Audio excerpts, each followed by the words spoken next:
मंगल हो, हर मनुष्य का मंगल हो, इस ब्रह्मांड का मंगल हो। हे परम शक्ति, इस पृथ्वी को समस्त समस्याओं से मुक्त करो। प्रणाम गुरुदेव।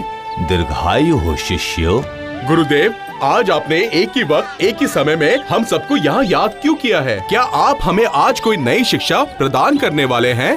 विचलित होने का ऐसा कोई कारण नहीं है वत्स। तुम लोग मेरे सारे छात्रों में से सबसे उत्तम छात्र हो। तुम लोगों को आज यहाँ एकत्रित करने का आज कोई दूसरा कारण है। आज आप लोगों की शिक्षा संपन्न हुई है। कल से आप लोगों का नया जीवन आरंभ होगा। इतने दिन तुम लोगों ने जो भी कुछ सीखा है उसी शिक्षा को देश विदेश में फैलाओ और अपने आत्मविश्वास को बढ़ाओ। हम धन्य हो गए गुरुदेव, हम धन्य हो गए। जाइए, अब सब लोग विश्राम कीजिए। जो आज्ञा गुरुदेव, जो आज्ञा। आज मैं इतना प्रफुल्लित हूँ कि मैं आपको बता नहीं पा रहा हूँ। पूरे विश्व में मेरी विद्या के बारे में जो चर्चा करेंगे वो सोचकर ही मैं प्रफुल्लित हो गया हूँ, क्योंकि जहाँ जहाँ पर मैं जाऊँगा लोग मेरी सेवा करेंगे। आप लोग जहाँ जहाँ जाएंगे कृपया मुझे भी वहाँ ले चलिएगा। आप लोगों के साथ रहूँगा तो मैं भी सीखूंगा। पागल है क्या? तुम्हारे पास तो कोई शिक्षा ही नहीं है, तुम्हें हम नहीं ले जा सकते। तुम अलग ही जाना। तुमने तो अपनी कोई भी शिक्षा पूर्ण नहीं की है। अगर तुम हमारे साथ चलोगे तो हमारा असम्मान होगा। आप लोगों के साथ रहकर मैं अपने ज्ञान को और समृद्ध करना चाहता हूँ। अच्छा ठीक है, फिर यदि भाई बोलने में आप लोग अपमानित महसूस करते हैं तो सबको बोलिएगा ये हमारा नौकर है। अभी तो कोई आपत्ति नहीं है ना? ये तुमने सही कहा।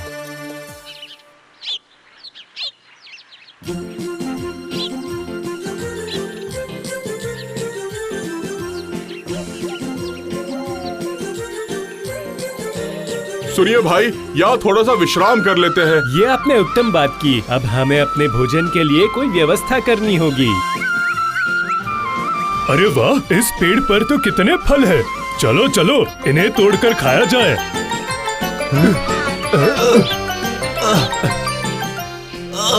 अरे रुकिए रुकिए भाई लोग, रुकिए। इस फल को तोड़ने के लिए मैं कुछ व्यवस्था करता हूँ, बुद्धि लगाता हूँ। ऐसी कौन सी बुद्धि इस्तेमाल करने वाले हो तुम चंद्रकांत? हमें भी तो बताओ। देखो देखो, सारी बुद्धि खर्च मत कर देना।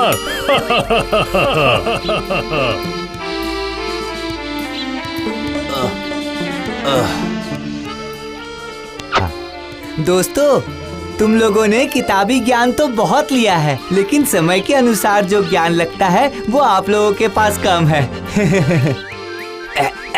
जो भी हुआ, अब हम आगे बढ़ते हैं।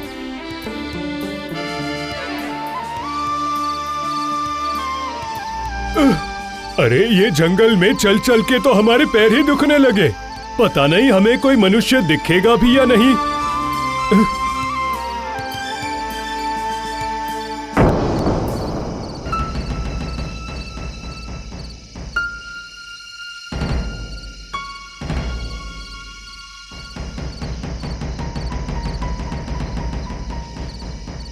अरे देखिए देखिए, रास्ते में कितने सारे हड्डियों के टुकड़े बिखरे हुए हैं। हाँ सही बोल रहे हो। ये किसकी हड्डी है? यहाँ क्यों पड़ी है? ये निश्चित ही कोई जंगली जानवर की हड्डी लग रही है। अरे वाह वाह, क्या ये भी तुम्हारे चतुर दिमाग का फल है? वाह वाह, क्या बात है तुम्हारे दिमाग की। अरे नहीं दोस्त, ये तो साधारण ज्ञान है। जंगल में जंगली जानवर की ही हड्डी तो मिलेगी, और किसी की हड्डी कैसे मिल सकती है? वो तो तुम सही कह रहे हो, पर ये आखिर किस जानवर की हड्डी है? क्या हम किताबी ज्ञानों से ये जान पाएंगे? हड्डियों को देखकर तो ऐसा लग रहा है जैसे ये ये जंगल के राजा शेर की हड्डी है। मुझे तो ये हड्डी देख के लगता है कि मुझे तो ये हड्डी शियार की लगती है। पता नहीं चंद्रकांत को ये शेर की हड्डियाँ क्यों लग रही है, मैं समझ नहीं पा रहा। इस विद्या का नाम है सजग ज्ञान। ठीक है, ये सब हम कल तय करेंगे। अभी हम लोग विश्राम करते हैं। चलो चलो चलते हैं।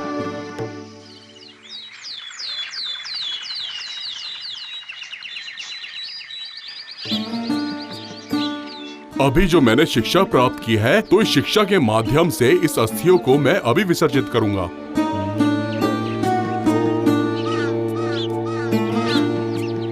हे गुरुदेव, आपकी दी हुई शिक्षा, ज्ञान, आशीर्वाद व्यर्थ न जाए।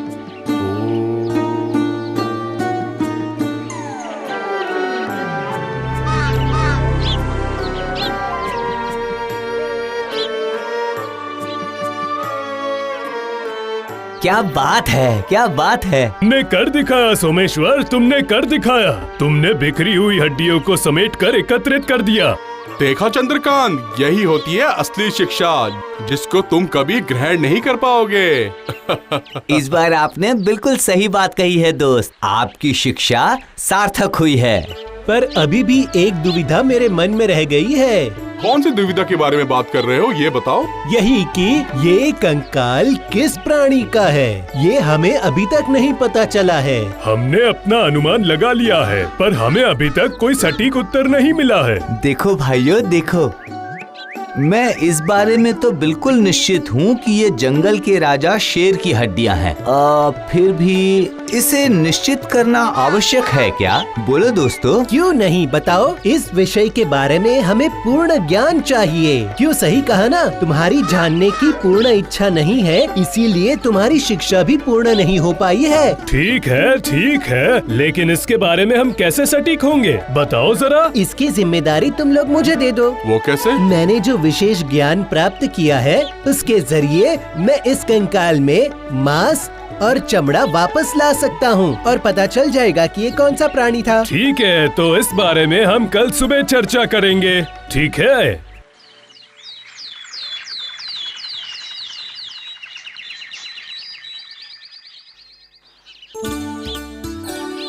हम लोग निकले थे देश भ्रमण के लिए, लेकिन फिर भी हम बहुत विलंब कर रहे हैं। अरे ओ चंद्रकांत, तुम्हारे अंदर की ये जो जलन है वो हमें साफ दिख रही है। नहीं भाई नहीं, ये आप बहुत गलत बोल रहे हैं। तो चलो अब समय बर्बाद न करते हुए हम अपनी परिकल्पना पर काम करते हैं। तो अब शुरू करें, चलो। हे गुरुदेव, मुझे आशीर्वाद दीजिए। आपकी दी हुई शिक्षा द्वारा मैं इस कंकाल में मांस और चमड़ा भरना चाहता हूँ।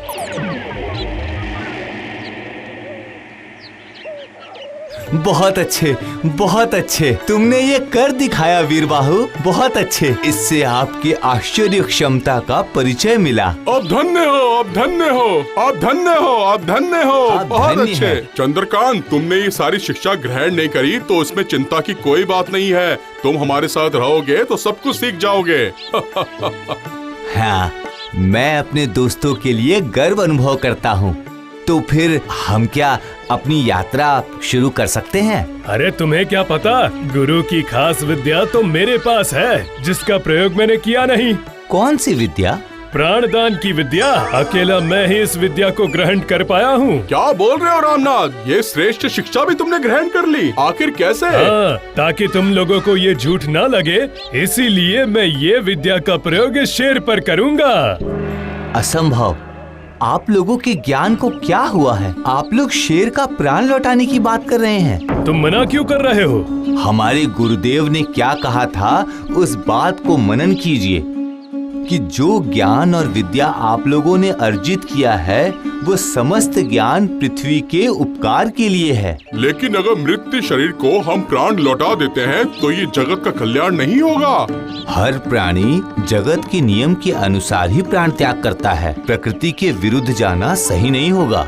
यह उपकार से ज्यादा समस्या आने की आशंका ज्यादा है। नहीं नहीं नहीं नहीं, इस विषय में मैं आपका साथ बिल्कुल नहीं दे पाऊंगा। अरे मूर्ख ब्राह्मण, डरे हुए ब्राह्मण, हम तुम्हारे साथ नहीं रहेंगे, चले जाओ यहाँ से। देखो, तुम लोग मेरे बहुत पुराने दोस्त हो, तो मैं इस तरह तो तुम्हें त्याग नहीं कर पाऊंगा, किंतु मैं तुम लोगों से दूरी बनाए रखूंगा। मैं जा रहा हूँ।